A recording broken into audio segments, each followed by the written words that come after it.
So here we are with the magnanimous Greg Stebbins. I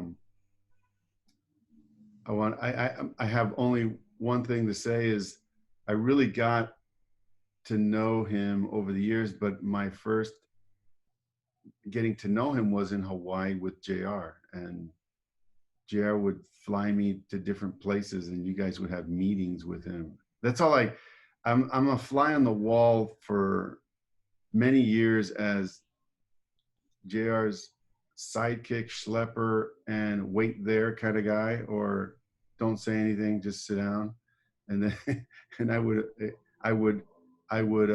which are basically right now, all those meetings of all those years of with people like you, David, and Russell and Mary Halling, all those meetings and all those hours are now unpacking in my head, and they all unpack as I go along and have my journey. Without JR physically, it's in the inner, and they unpack. And it really is I'm really grateful because I actually did listen. I did watch. So, and you're one of those guys that when I did my research on Mystical Traveler movie, you were right there, especially with the I kept wanting to call it the ice castle. But anyway, here he is, Greg Stebbins, professor, doctor. So is there anything, let's start off with when you met JR, give me some years, and then go off on how are you dealing with all this? Give me some good Actually, there's one thing I want to say before. You and I actually met in 1988 in Egypt. Okay, got it. Yeah, we were at a lunch or something, and JR called me over and introduced you, and you had this sort of glazed look that's pretty typical of newbies. So I said, "Oh, good luck." That's actually, when did I meet JR? Is actually a kind of a tough question. I can answer from the point of view of this lifetime meeting him physically, but my relationship with JR goes back long way. I remember being at his house in Baldwin Park one time, and he looked at me and he said, you and I have been together before. And I said, well, duh. And he said, well, I'll check. I said, why bother? We both know it. So I'm about a week later, he said, hey, I went back and looked. I said, yeah. He said, well, after the 10th lifetime, I stopped counting. So some of those things I'm aware of, most of them I'm not, and I don't really care one way or the other. I was at University of Miami. I was a sophomore. I was 19 years old, and the university was putting on this Halloween extravaganza with various spiritual gurus, palm readers, etc. And I had been looking around for some place to belong to be part of, for a couple of years before that. Most of my basic fundamental spiritual teachings this particular lifetime are a result of my mom. Sometimes I refer to her as Swami Mommy, because we could never get away. My brother and I could never get away with stuff. Even when I was growing up and lived on the West Coast and she was in the East Coast, she'd call up and say, okay, what's going on? And I'd say, oh, no, nothing, Mom. She goes, don't lie to me. So, and when I was about 16, she used to buy me Jean Dixon books. Jean Dixon was a very prominent psychic at that time and wrote some pretty interesting books. And so fast forward to Miami, I wanted to go to this program. The girl I was dating didn't want to do anything with it. I finally looked at her and said, see ya, and went to the program. I got there late. They had some palmistry person talking, and there was one other person, and then they were closing for the evening. But the woman said, go talk to this group, go talk to this other group, go over here, talk to this group. And Rama Fox was there. Now, you understand that Rama is a very beautiful woman, but at that time she was about 25 years old. I used to tease her that she was the main cause of traffic accidents in Coconut Grove. So, of course, that piqued my interest. I went over to talk to them. They said, oh, you ought to come to the seminar on Friday night. I said, okay. So that was November 4th, 1970. went to the seminar at her house in Coconut Grove. Sat down. In those days, they played tapes on cassette tapes with the old Radio Shack tape recorders because nobody had anything that was better than that. I could barely hear it, but I also heard the inner voice, which I was used to at that point, saying, "You're home now. You don't need it. You can stop looking." I said, "Okay." And basically, physically, JR came out for Easter vacation in 1971. And I went to the seminar, and he was sitting in a chair giving a seminar. And I said, "I know you." I went up and introduced myself. I said, "I know you." So, and then while he was there, I just went over to Rama's house pretty much every day and just hung out with him. At that time, Rama's boyfriend was a guy named Gary Fleming. He changed his name later to Adam's son. He used to do light studies. And so he had to do a light study on me and did a light study for one particular lifetime in Egypt. I'm not going to talk about the lifetime, but I was a mathematician, an astronomer, and astrologer at that time period. And when I came out to LA in January of '72 to be on staff, later JR gave me his first light study, and he stopped in the middle of the light study and said, "Has somebody given you a light study before?" And I said, "Yeah." And I told him who, and he says, "Oh, I got to talk to him." He put the scrolls back in the wrong place. Oh my God. So he basically verified everything that Gary told me. So I had 2 light studies with JR, none of previous lifetimes came up. It was all about what's happening right now and things that I needed to focus on. So one of the funniest incidents, and I don't know if this has ever come up in any of the other interviews because I didn't see it, Rama was good friends with Larry King, who was a radio announcer at that time. Yeah, I remember. I've got those interviews, by the way, the radio ones, and Sally Jesse Raphael was in there too. Yes, and you probably don't know what was on during the commercial breaks. No. Okay, so I went to the interview. I was sitting there with Rama and Gary and probably 1 or 2 of JR's staff that came out with him for that particular trip. And so they went on a commercial break, and Larry King looks at JR and says, "What about Atlantis?" Nice. JR says, "Well, Atlantis has already risen etherically. Don't know if it's going to appear physically." They had about a 5-minute conversation about that. Larry King goes back on the radio and says, "Boy, you should have heard the conversation during the break. Next caller, please." Didn't say anything. Oh man. This guy comes on and says, "I bet you're some hippie with long hair and that kind of stuff." And Larry King goes, "Nope, he's got a haircut like Perry Como." Click, "Next caller, please." And I'm thinking, yeah, I like this guy. He's okay.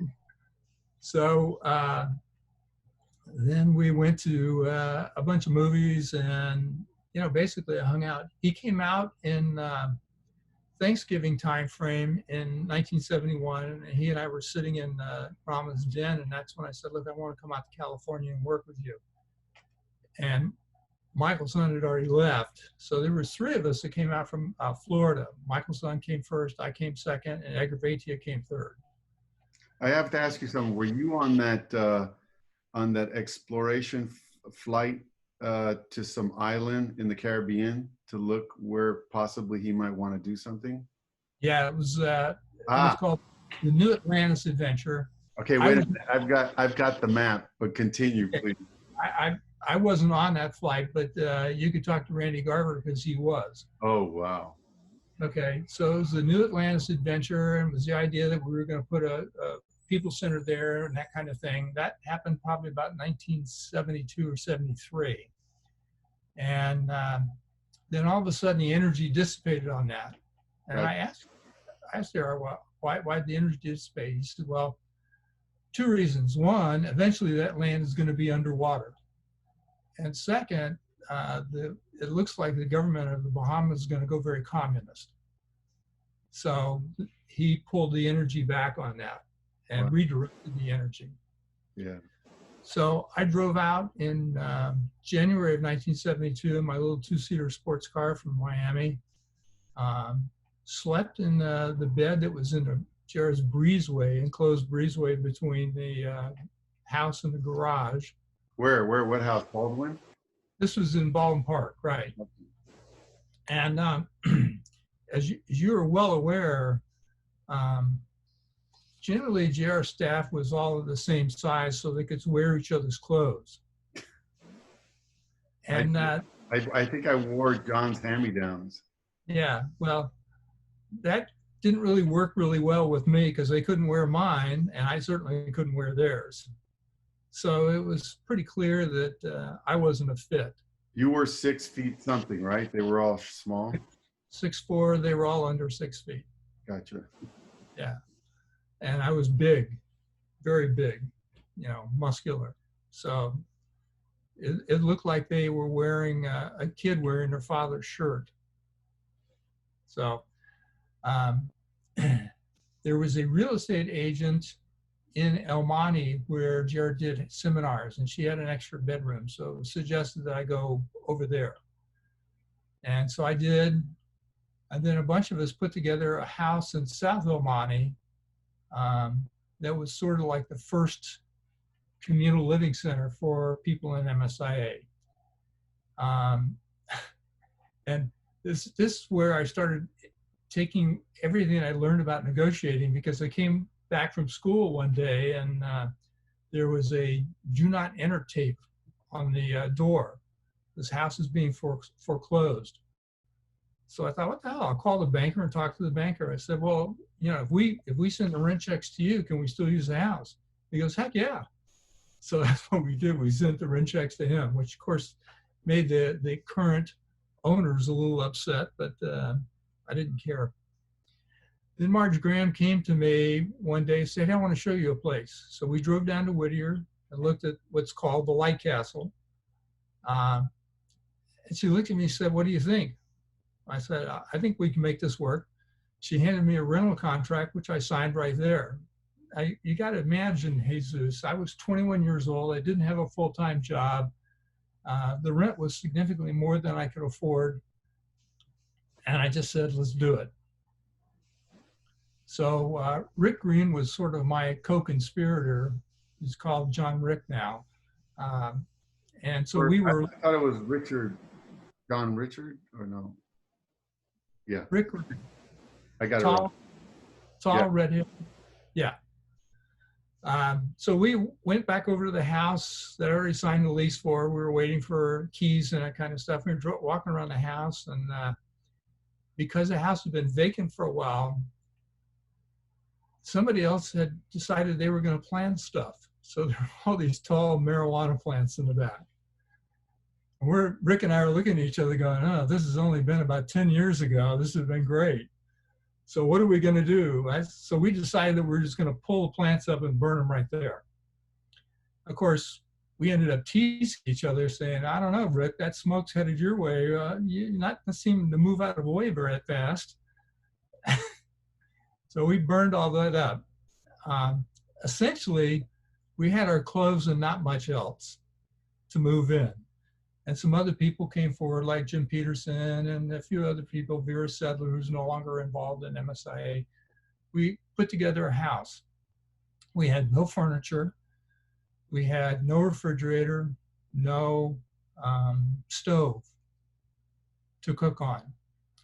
And then I had a dream one night saying, your refrigerator and your stove are on the streets in El Monte. I thought, okay. So the next morning I got up, I started driving on the streets, and sure enough, it was a one day a year that you could throw your old appliances out on the streets, and the disposal people would pick them up and recycle them for you. Now here's the fun part. The refrigerator was actually a gas refrigerator. There's a gas outlet for where the refrigerator is supposed to go. I found a gas refrigerator. I had a luggage rack in my car. And so Rick Green and I, kind of holding on to the refrigerator and driving very slowly from South El Monte to Whittier, we put the refrigerator in place, hooked up the gas coupling, lit the pilot light, and 15 minutes later, the inside of the refrigerator was cold. Wow. So wait a minute, a refrigerator that takes natural gas? Yep. Yep. Great. That tells you how old this is. This was 1972. And we found the foundation of an O'Keefe and Merritt gas stove, which actually is a much wanted antique, and all of the pieces, and Rick and I assembled it, turned it on, and it worked perfectly, including the oven. So, but we still didn't have any furniture. We had some rental chairs, and Jerry had a ministers' meeting there at the house, and eventually started having seminars there. Yeah, I saw photos of them. Yeah. Great. And he looked at everybody and said, "It's your job to furnish this place." And I thought, okay. And all of a sudden, this furniture just started showing up: couches, chairs, all kinds of stuff. So within about a week, the place was completely furnished. And we had seminars and various MSIA activities there for 2 years while we had the lease. In 1973, Jared said, "Let's go for a ride." I said, "Okay." So we were driving around, and I said, what are you doing?" He said, "I'm just following the purple bouncing ball," something I'm sure you're familiar with. And we were driving around. Then he looks at me and he says, "White Castle seems to be working pretty well. What we need to do is find a bigger place." I said, "Okay, so we'll find it." Oh, there's one other thing. You can actually find this story in a October 2013 New Day Herald article by JR.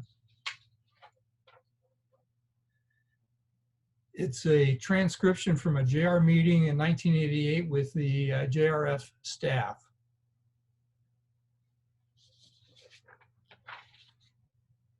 What was the year?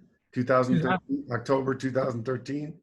New Day Herald, but it's a transcript of a 1988 meeting. Yeah, tell me about it. JR was trying to figure out how to get everything in his house, all the files and file folders of all the people involved in the MSIA, as well as all of the discourses and that kind of stuff. And there was just no room. About the time we acquired the White Castle, which was in the summer of '72, I gave him a call and said, "Hey, we have this huge garage down here. That might work." So we moved the MSIA office down to the garage next to the White Castle. They filled the entire garage. Wow. With more than several bedrooms in JR's house. So, and they operated out of that. So when we were looking for a place, we knew that we needed to get a fairly large place with, places for office and that kind of stuff. And Randy's the one that found Prana. So you might want to get Randy's story about that. Yeah, he told me. I got that in the movie. Yeah. Good. So we acquired that. Somewhere there's a figure that the place was bought for $360,000. The figure I have was $250,000. So don't know what the disparity is, but we moved in, and I actually was the first MSIA person to move into Prana. Wow. So there was no one around, and the staircase was the same staircase used in the movie Gigi. Wow. As a great banister. So since there was no one around, of course, the very first thing I did was slide down the banister. Gigi. Well, I studied with the old man in Gigi, John Abbott. Oh, great. Wow. That house has a lot of history. Prana has a lot of history. So that was the first night. The next day, Randy and another person moved in, and we were kind of walking around the perimeters and looking at stuff, and we noticed this leak. So we dug up the leak. It was the water main, and it had a leak in it. As we uncovered more of the water main, we saw patch after patch after patch. So we had bought a fixer-upper par excellence. And that's what we did for the first 3 years that we lived there. It was basically fix up everything that was broken. Yeah. And then started to beautify the organization. Something that you may not know, the metal railing that holds up the banister in the main entryway is black. It's painted black. It's actually solid brass. Wow. Up above, is that the balconies? No. Underneath the wooden railing, you'll see metal painted black. It's actually solid brass. We investigated what might take to take it, strip the metal off and turn it in, get back to the brass. And the people said, don't do it because you'll never be able to reassemble it. Said the craftsmen that assembled Prana when it was built no longer exist. Yeah, and and also Prana West, according to what I heard, is the same architect, right? It's built similarly. Yeah. Well, a lot of the craftsmen Guasti actually brought over from Italy. So, and then the two wings were built by the Physicians' Aid Society. Downstairs was not, when we bought it, was not how it is now. We actually had to dig out. Wasn't that a boiler room for Freddy Krueger? Yeah, pretty much. There actually was a workman that lived down there. Wow. Who bought the place. But in those days, because I saw Prana West when it was first bought, they had boiler rooms and where the maids and everybody lived, right? Right. So that's where the staff lived, but there were sections that were basically still dirt from the original construction that had to get dug out before they could be turned into offices. Like Mandeville. Yeah, exactly like Mandeville. So,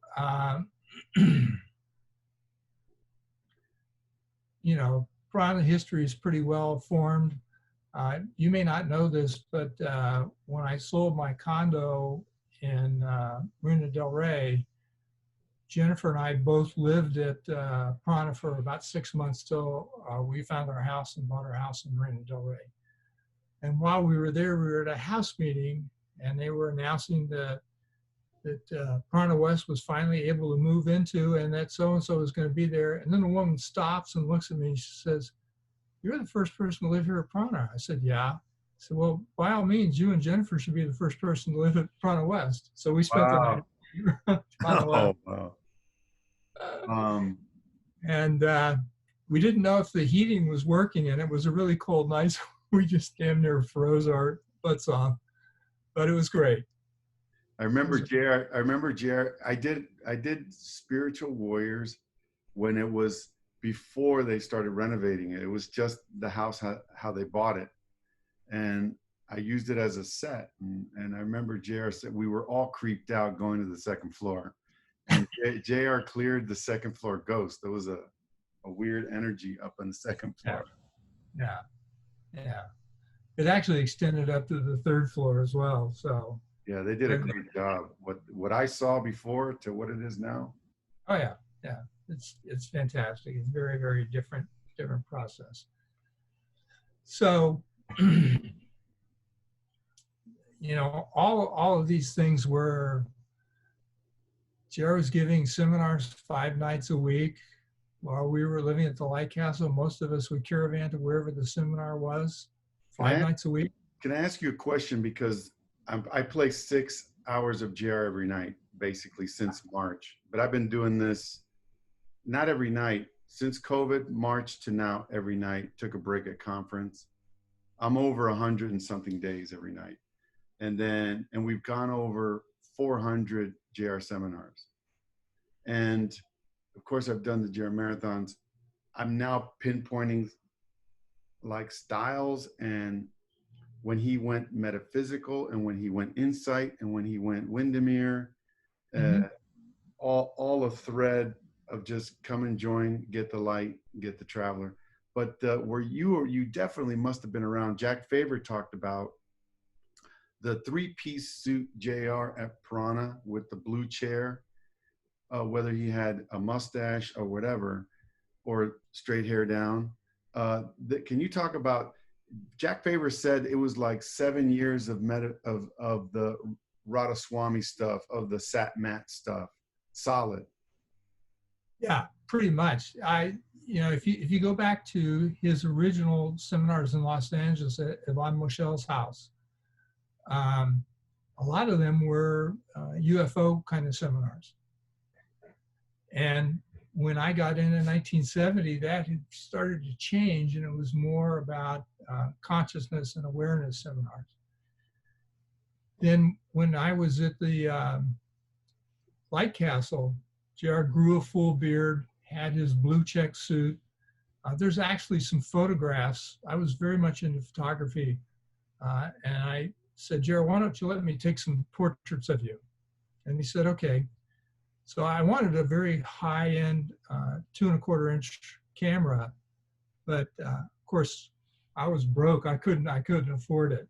Those are the ones you look down on, right? Yeah. Well, so Ted Drake enabled me to rent a Hasselblad, which I used.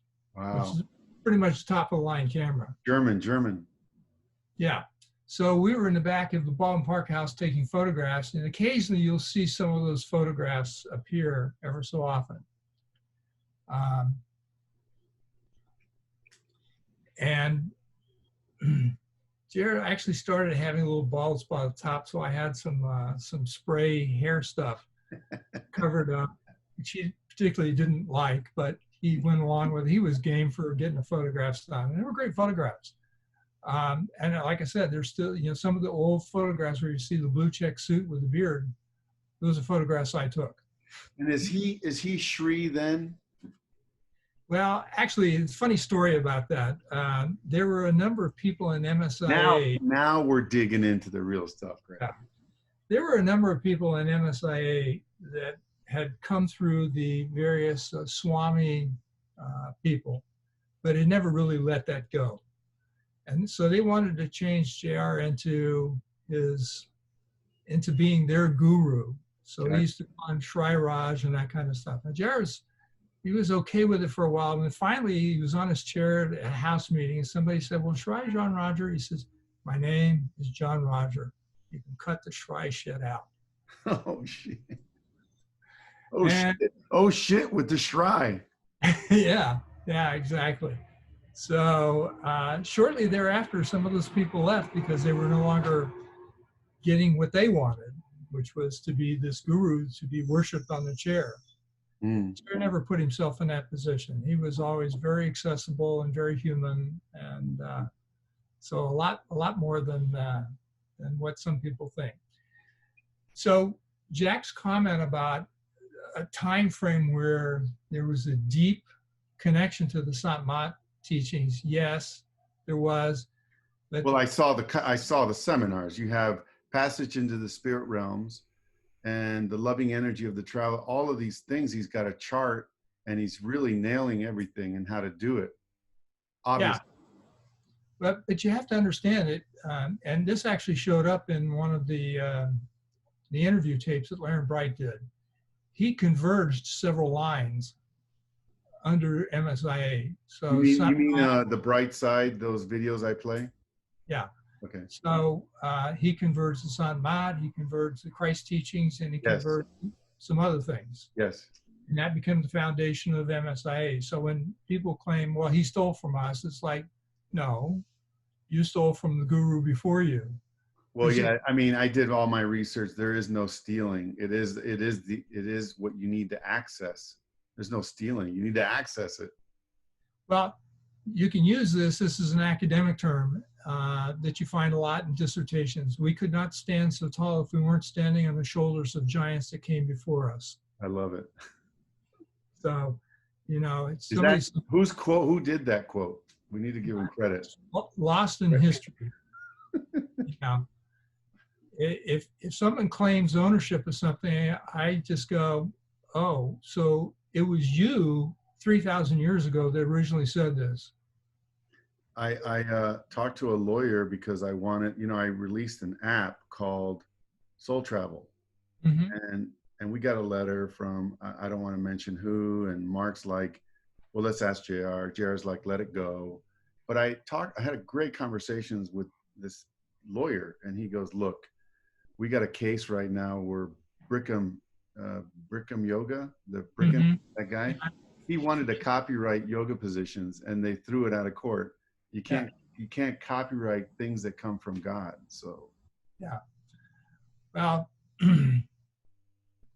Eckankar says that JR was a Chila of theirs. uh-huh. And when he lived at the Baldwin Park house, they used to call him up every so often and harass him. Now, you know that JR could whistle very, very loud. Wait a minute, somebody harassing JR, JR would be harassing back. Well, so he takes his phone call. And I hear this, wah, wah, wah, wah, wah, and he looks at me, has a big smile on his face. And he puts the phone up to his lips and whistles. And then there's this mumbling and the phone hangs up. So what they say, he said, oh, ow, you shit, ow, oh, ow. So Can I ask you a question? I recently heard JR, every time not every time, there's just been many drive moments where I'm driving JR, and he's like, all my lessons, my education came from driving him. Obviously you would know that. You probably, I'm sure you did. And then he's like, I love the purple bouncing ball. I didn't hear it like that, but he's always like saying, watch for the purple. yeah. But and it's always like, get in the car, we're going for a drive. And you're like, what's going on? I need to move an earthquake. And then the other one is, so UFO, I heard in an excerpt, and even Lee Clausen talks about it, because I was talking to Lee Clausen, and he goes, no, I was in the room when the question to Lee was, when did you know when JR got the preceptor? And he goes, it was in that room. They visited him and all that. And that's the one where the iron is left on.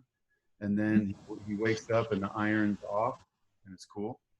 So the UFO thing is quite interesting, because ultimately I found, again, that the traveler accesses anything it needs to access to work with. And in this dissertation, he's saying he accesses the Lord on the soul realm, access the UFO tools in order to heal or to get things done. So You have to go back to Atlantis. yes. Okay. And there's, if you look at history, there's comments people made that adults would show up on the island fully adult that had never been there before. Well, say that again, it glitched. Adults would show up on Atlantis fully formed as adults. In other words, they weren't born and grew up. And you just look at Star Trek, and people get beamed down and stuff.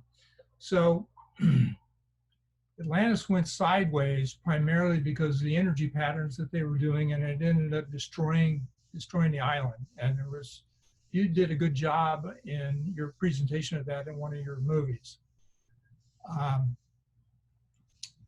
But the energy pattern didn't completely dissipate. And so there's a long history of ships that disappear in the Bermuda Triangle.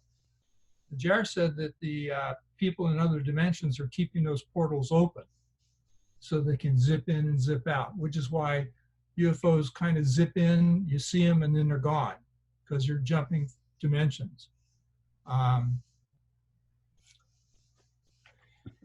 There's just all kinds of stuff. You mentioned earthquakes. I don't know if you were with JR when he took one off, but there was a big earthquake down in Mexico that he took up through his legs, and his legs were black and blue. And I said, what would happen if you hadn't taken it? He said, by the time it hit Los Angeles, it'd be about a 9 or a 10, and there'd be nothing but islands here. Wow.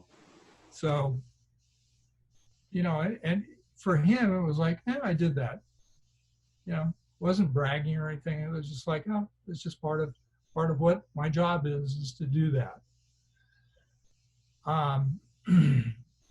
So you just back up. You were smiling, and then you edited. Was there something that you wanted to say more about Atlantis?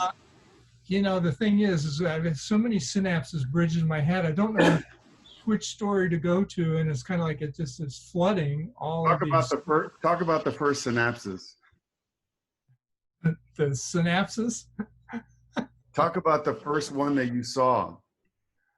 I love Atlantis and what you're saying. It's so JR used to talk about the same thing, that he took a piece of paper and folded it, and he said that's how they come. Yeah, in fact, that's if you read the book Dune, where they have the things that go, it's like, no, if you go this way, it'll take centuries to go this way. But if you fold space, then you just jump from one dimension to another dimension.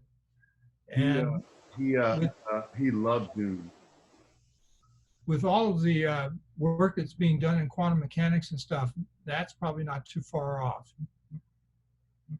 Because if you look at things from a quantum perspective, they're right next to each other. So traveling is going to be very, very different. And in fact, when you are soul traveling, you're already connected to everything. So it's instantaneous. You can go into a different dimension, you go into a different realm instantaneously. You remember there's a term called let there be light in the Bible. And as we know, the upper realms are sound based. Okay, so there's a physics concept called sonoluminescence, which means turning sound into light. There's actually a crab, a very tiny crab on our planet that can click its paws so quickly that it creates a plasma field around the paws. And essentially, it's turning sound into light. Then why do we do SEs? We chant. It's because of tuning forks. If I have this high C tuning fork and you're holding a high C tuning fork and I bang mine and I bring it close to yours, yours will start vibrating. So complementary harmonics take place. And that's all we're really doing, is finding that tone for which it really is. So we're vibrating in harmony with that. And it affects our entire cellular system. But more importantly, it affects our consciousness on multiple levels. So, you know, Jared never explained this stuff from a physics concept, but all the stuff is out there. What's interesting with JR is he wouldn't talk to you, but when you're with him, you would have these ideas. As you let your mind drift, you'd see it. And then he would look at you and say, did you see that? And I'm like, so he's actually in there showing you and kind of showing you the things. It wasn't like you sat down with him with a book and said, hey, let me explain something. It was more like you woke up with it and you had a discussion with him about it. Yeah, I had a lot of experiences like that, 72 through 75, where we talked a lot about education. So Koinart came along in 1976. I had just finished my master's degree at USC, and I was filling my car up at Human Texaco. Jared pulls up, and so we're chatting. And he told me that, oh yeah, we've started a university, and you know, it's kind of nonchalant. As he's sliding into his car to drive off, he looks at me and says, you had to think about getting a doctorate. Climbs in his car, closes the door, and drives off. And I'm sitting there going, you know, back to school. So the next day I was driving around looking for programs to do a doctorate on.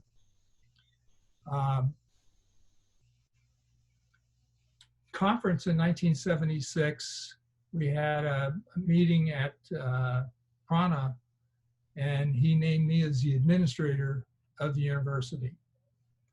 And so we started getting courses up, and I taught a course, and most of the courses were actually taught in Candace's bedroom at Prana, because there was a nice big table and that kind of stuff. And then JR came to me and said, well, we're going to take the university dormant because there's a bridging action happening and bridges get burned and we don't want this one to get burned. I said, okay, whatever. then in 1980, he called me up and said, "Hey, you want to have dinner?" I said, "Sure."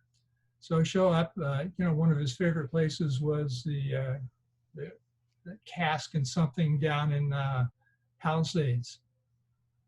Oh, I know what you're talking about. The Bull and Cask, something like that. Yeah, I know what you're talking about. So we went there, and he said, "Hey, I've got." Oh no, it was called Mort's. Yeah. Okay. Yeah, it's a deli place that was there. Yeah. Well, it was a steak place before. So. Oh, okay. So he said, "There's two people coming forward that have a program," and that's what Jared really wanted, was a program, and that was Ron and Mary. And I want to know if you'd be willing to relinquish the university. I said, "Jared, the university doesn't belong to me. It belongs to Spirit." He smiled and he said, "That's why I stored it inside of you." So essentially, that got released, but he says not all the pieces came out, which is why I could do Insight University. Yeah. Because that was one of the pieces that hadn't come out. So I went to the first graduation of Insight University. Yes, I know. I remember. And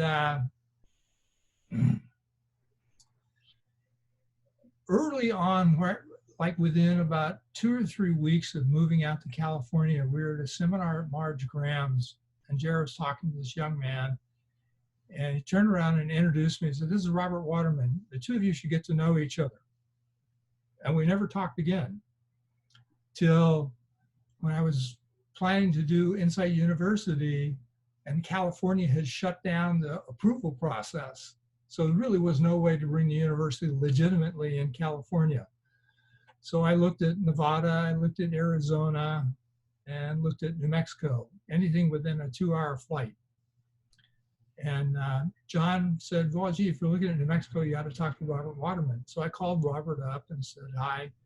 And his point of view was, "Greg, who?" He had no memory of us meeting. But we worked it out. We got everything built. It turns out New Mexico was one of the hardest states to get approved in, but we were able to do that fairly easily. And we were going along, and we were like this close to getting accredited when the Obama administration changed all the regulations. They didn't change the law, they changed the regulations. And one of the regulations was you had to be registered in every state as if you were an in-state school. And suddenly the annual registration fees went to $3 million a year, and none of that would be usable for teaching students. Yeah, I always thought that they gouge universities and students for paying budgets and things. Well, the only reason that happens is because the regulations continue to get more and more and more, and so the universities had to hire more and more and more staff to fulfill the needs of the regulations. Wow. So, and that's just the way it was. John asked me, he said, "Well, if you had $5 million, what would you do?" I said, "John, I would be gone in 2 years, and none of it would go to educating students."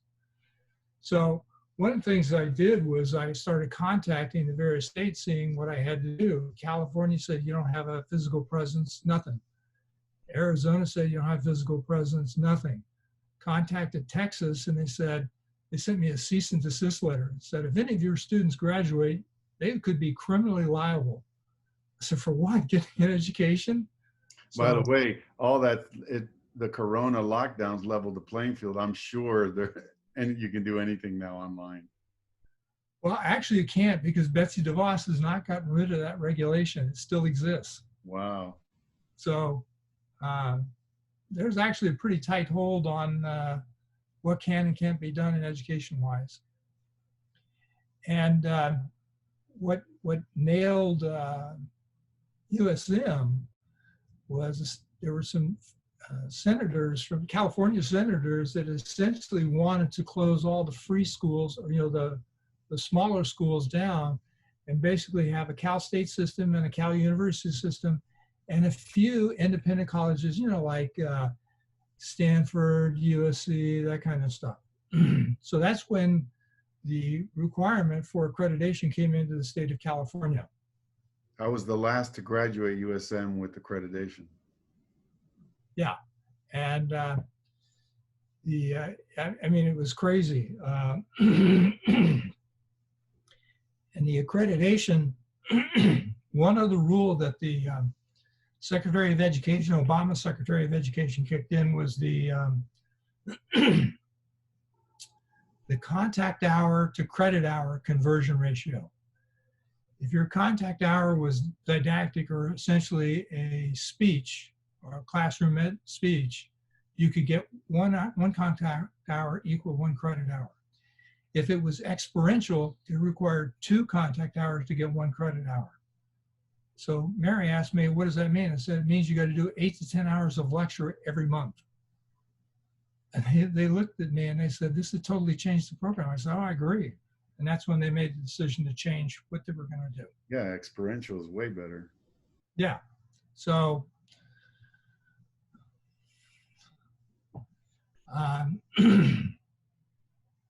when I was at Prana, I first was working for a company called ADP because my bachelor's degree is in computers. And then I decided I wasn't using my master's degree in finance, so I decided I was going to go do commercial real estate.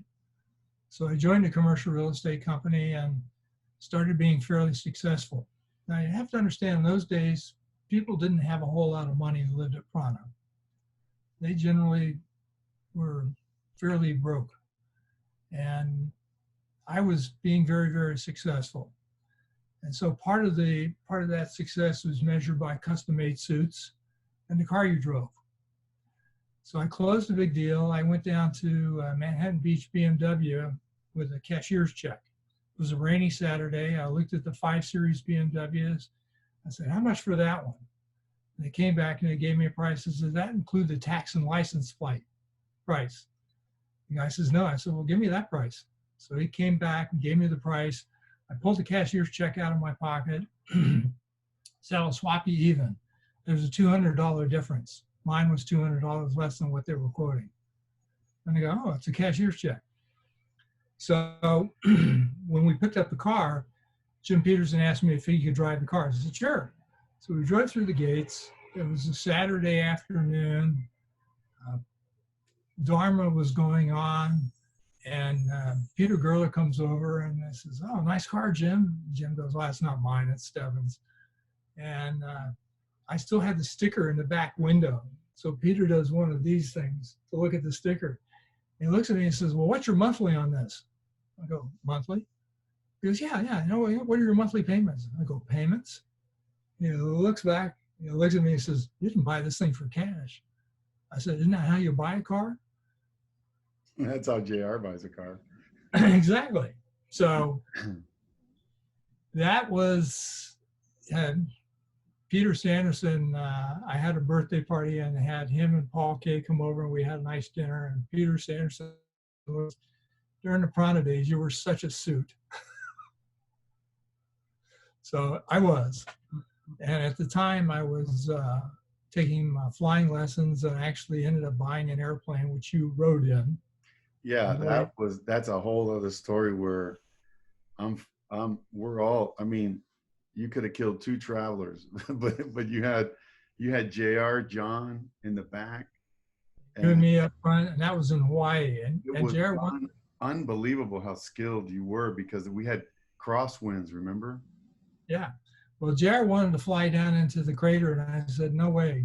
You know, first it's illegal, and second, I don't know where the updrafts and the downdrafts are. And if we get caught in a downdraft, you know, there's no way to get out of it. So as we were coming across the crest to come back into the airport, we hit an updraft, and that's where the plane went bump. Well, you slammed the thing so the wing can hit, so we can land, because we got hit by that. Oh, the crosswinds, yeah. That was wild. That wasn't as bad as one time I was flying into Mammoth with a friend of mine, and the crosswinds were about 30 miles an hour, which exceeds the crosswind landing capability of the kind of plane I had. But so I crabbed the plane, which basically means you're coming in like this. And I was looking at the runway through my friend's window. And just as the plane touches down, I straightened it out, tipped the wing like you said, and the plane kind of goes, whoa, and then just rolled out. My friend looks at me and says, "We're not going to be doing that again, are we?" I thought it was insane, but I love flying. I mean, it was Yeah. wild. It was wild. It was fun. And Jared told a bunch of people that I was actually the only private pilot he flew with. So I believe I that. don't know if that's true.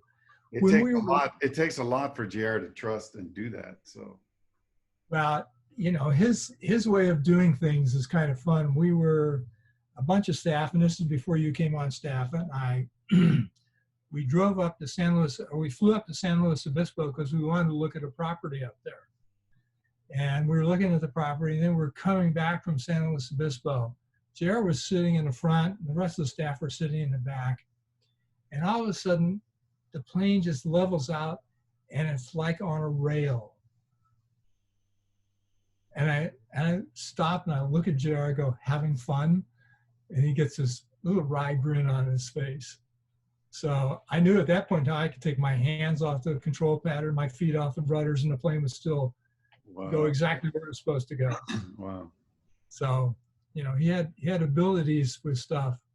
As I mentioned before, Jaron had some very long conversations about education, and I talked about how that rolled out and how he used me for various educational purposes. And so the world of education has drastically changed, and especially with the COVID stuff, it's changed even more significantly. So, I mean, you have people who are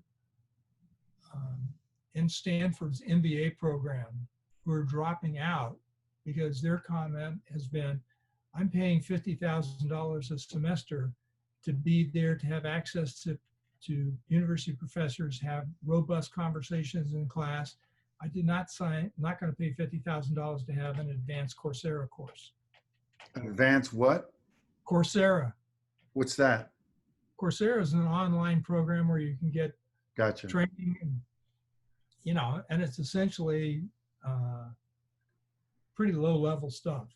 Gotcha. And the only people that are doing high level online stuff are the edX, and that's a combination of Harvard and MIT. When they started having massively open online courses, or MOOCs, M-O-O-C, a lot of people could not understand why Harvard and MIT decided to invest a ton of money into creating these online programs. And this goes back about 9 years ago. Well, primarily, that's where everything was headed. Education in the United States will start to look like education in South America, where only the rich kids go to school. And if you get a certificate of completion or a certificate of expertise in South America, you can get a job with that, you can get a promotion with that, you can get raises with that. That's what will start happening in the United States more so. So that's how education is shifting. The other thing is basically Harvard and MIT were claiming a territory. They made the entry bar so high and the quality so high that, you know, where do you want to get your certificate of completion? Harvard, MIT, or Podunk University? Well, that's a pretty easy answer. So they essentially created lines of exclusion for people who wanted to come in. A lot of coaches and consultants are now building their own online programs and selling them. Paul Kay's using the music stuff on Thinkific is the name of the platform. That's something that our company's been using for quite a while.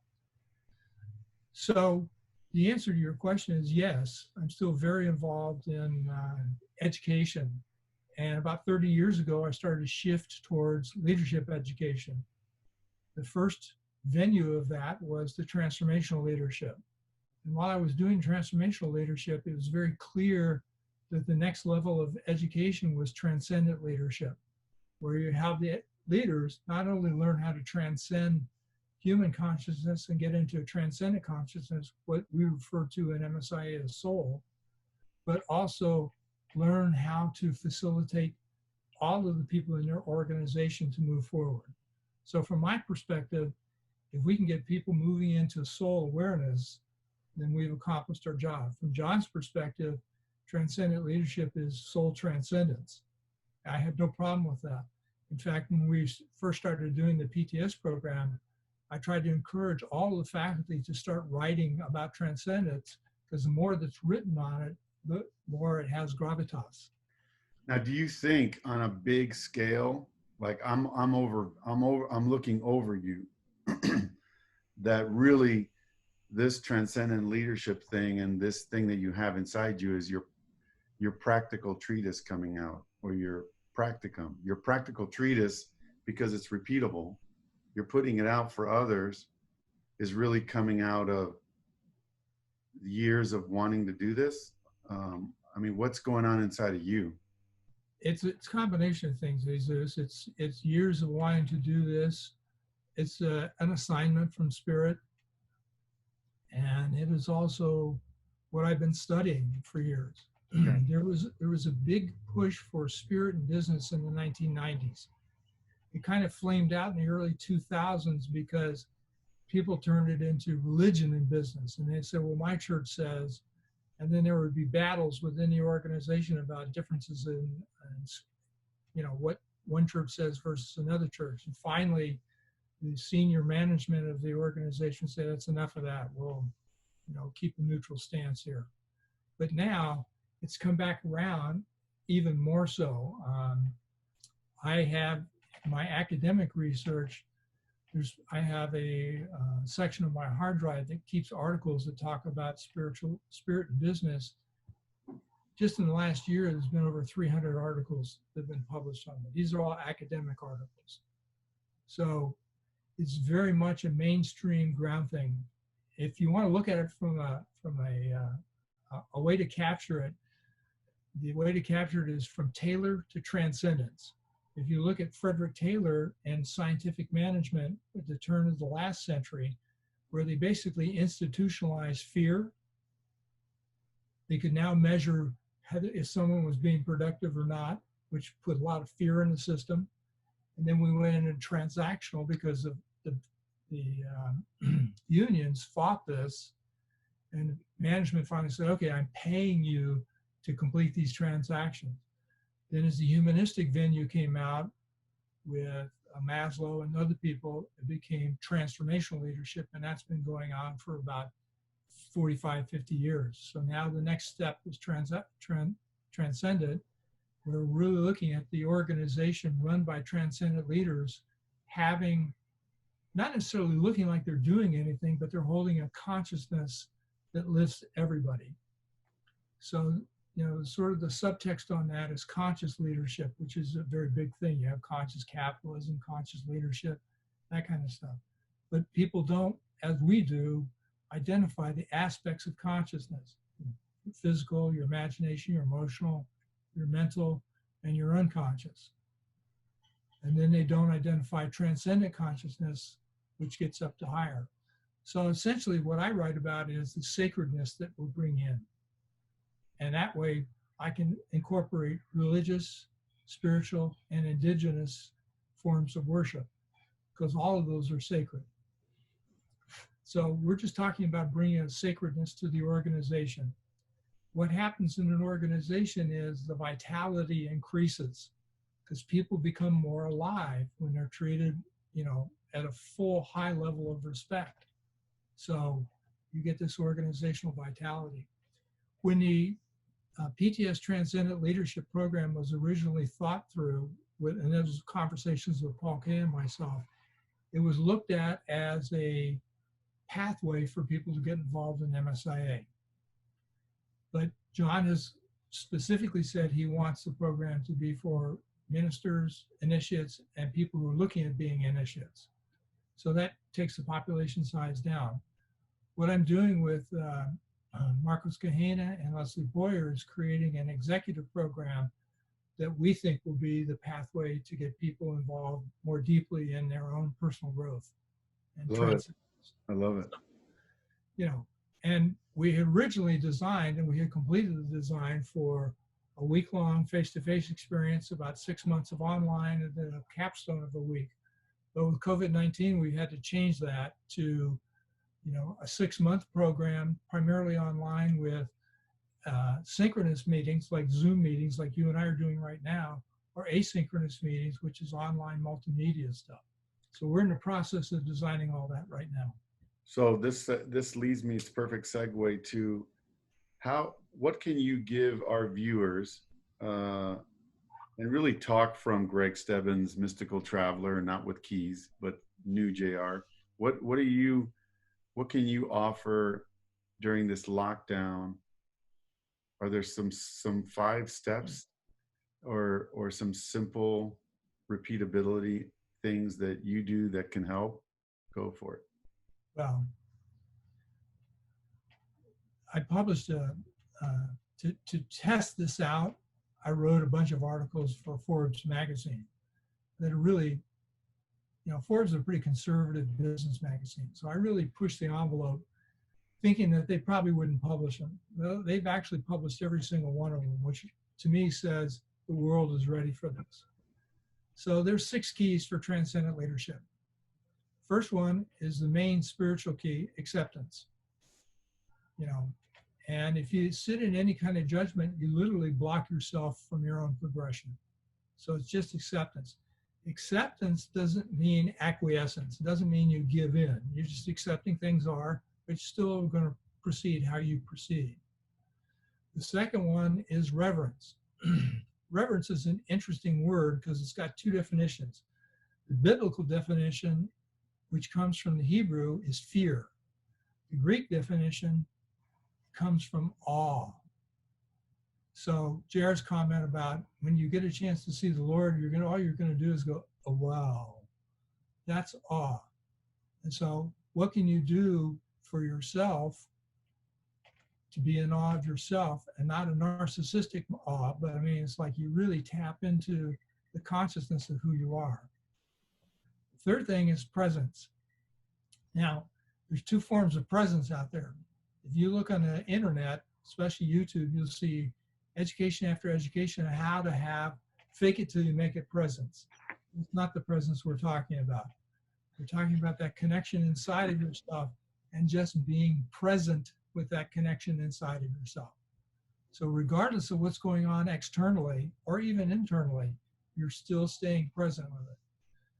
The easiest thing in the world to do to get to that point is very simple, but it's not easy. And that's to stay 100% focused on your breathing. Breathe in, breathe out, breathe in, breathe out. But it's not easy to do because the mind is going to want to run off and do other things. The next piece is courage. You have to have the courage to be able to go and do these things. You have to have the courage to press on regardless. After that is gratitude. If you look at gratitude, the way it's written is there's an element of reciprocity. I give you something, you give me something back. So if I give you gratitude, I expect gratitude back. That's a control pattern. Real gratitude is you come into your own soul awareness and express gratitude to your higher self. And what you get back is grace. Both words come from the same Latin root. So when you receive the grace, you actually become gratitude. It's not something that you have to try and do. It's something that you become. And finally, the last thing is something we're all familiar with, and that's for the highest good of all concerned. And living in a state of continual highest good of all concerned. And to do that, you need to be pretty well versed in acceptance. So if you do the YouTube video stuff, presence, you'll probably come across as an empty suit. So here's the 5 things that I do on a regular basis. And it's very simple, but it's not easy because you got all the conditions and all the things that you have, that part of being human, and distractions. And you look at the various COVID-19 death rolls and that kind of stuff, and it's all a distraction, So, and Yeah, of course, what I've done is I've I discipline myself not to look at Facebook, not to talk to friends about fear or whatever, or elections or anything. And I keep myself in my own fantasy world of I do the work and everything's great. That's the way I accept it, meaning I accept everything, but I don't have to get involved in negativity that talks about negativity, that gets more negativity, and then the judgments. And then here I am trying to talk about love and all this, but I'm judging my fellow friends in MSIA or my fellow people out in the world. Well, I've done something similar. There are a number of people, I mean, let's just talk about the political schism. There are a number of people on the left and a number of people on the right that I've unfriended because they cannot have a civil conversation. The extremes I now have are people who post very funny cartoons, whether it's a left cartoon or right cartoon. If you got a sense of humor, that's great. Yeah, I love the laughter. Yeah, and if you think about JR's comment about what fear is, false expectations appearing real, that's a lot of what's going on. And the news media, of course, is paid to fan those flames because that's how they make money. By the way, when I go online and I watch funny videos, I see the purple ball, which tells me JR is saying, keep doing that, keep laughing, keep funny, keep expressing. So yeah, so those are essentially the 6 things I'm focused on in terms of COVID. Now, it probably helps that I'm partially a monk, so being locked up doesn't really bother me. It's kind of like I'm not an extrovert, I'm an introvert, so this is a perfect situation for me. Well, Greg, I think we're coming to the end. I end it with, is there anything lastly you want to say about JR that you can remember and say to the camera as if you're saying something to JR, and that's how we end. JR gave one thing that we need to do constantly, and that's to do our SEs. And having done on average 2 hours of SEs for the last 50 years, I would continue to vote for that. That's the thing that has really helped me through the various challenges I've had in my life. And that's the thing that JR continually drills into me. And the problem with not doing SEs is you forget how to do them. So even if you sit down with the intention of doing them for 2 hours and you do 10 minutes, so be it. I have every morning, literally, JR goes, get up. And I have to get up because I love doing them laying down, which is how he taught me. When I first got into Mandeville, I'm like, I'm going to go do my SEs. He's like, just lay down and do them. I'm like, lay down. I heard from everybody we have to be on our knees and in these little benchy. And he goes, come on. But every now and then, so I don't go unconscious, I hear, get up, sit, so I can sit and be more conscious. Well, at some point, you'll find that you have the SEs going on constantly in your consciousness. And it's like, what do you mean not do SEs? It's constant. I have this test that I do with people who I know have soul level initiates. And I said, do you have tinnitus? And about 80% of them say, yeah. I said, did it come in with your soul tone? Yeah. I said, yeah, so the white noise that you hear might just be. Oh, yeah. I'm just suspecting it might be an accumulation and amalgamation of all the tones. By the way, if I stop hearing that noise, that tinnitus, I freak out because that's the gateway. When I hear the tinnitus, it's like, okay, time to lay down. Yeah. So people give me these things. Oh, here's how you can get rid of your tinnitus. And I look at them and go, why? I don't want to get rid of that. So yeah, the only thing I could possibly say is do your SEs. Thank you. So is there anything you want to tell JR, big man? I love JR. I love you tons.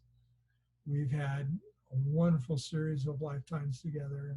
And even though he's passed in the spirit, he's still with me every moment of every time.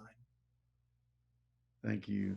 Thank Hey, you. Greg, you're the best. I love talking to you, and I always go to school. I do remember one time I took on Greg. I made the mistake. Don't you dare try to take Greg on. He threw the book at the table and he goes, "Look, I know just about every, I know just about every code in here. What do you need to know?" I'm like, "We're good. We're just good. Just give me a hug. Say goodnight." Jared, about 1972, said, you got to go study nonprofit code. Says, because you're just going to be dealing with it the rest of your life. I said, okay. So I started studying it and have continued to study it. And, you know, things have shown up that you and I have talked about, but I have purposely not ever taken people to task with that because I don't want to hurt them. Oh no, you're deadly. You're deadly. And I say to people, he knows his thing. He knows his stuff, and so I do bow down and show you much respect. And I'm happy that I was part of the Insight University, which is which is really a stepping stone to where you're at. And I was there when Jara was approving it and really supporting you on it. So thank you for. I thank Jara for letting me be a part of that. Most people don't know the 2 o'clock in the morning emails from Jesus. Hey, you up? Call us in 10 minutes at this. And I would be laying in bed sound asleep and it'd be like you said, get up, look at your email. Oh, okay, another call. It's like hey. I had during those times, it was like whenever there was a window, we got work to do. Yeah. It'd be like, if I could get that window, then we're rocking. Well, with me, it's easy. All you got to do is just ring the bell. And a lot of times I'll know there's an email waiting for me and I'll just walk up to the computer. Jennifer's starting to get that ability too. She's looking at me the other day, says, I'm sorry, I have to go check my email. I said, Yeah. Totally understand. Give her my love. I will. All right. Yours too. Love you. Love you, man. God Take bless. care.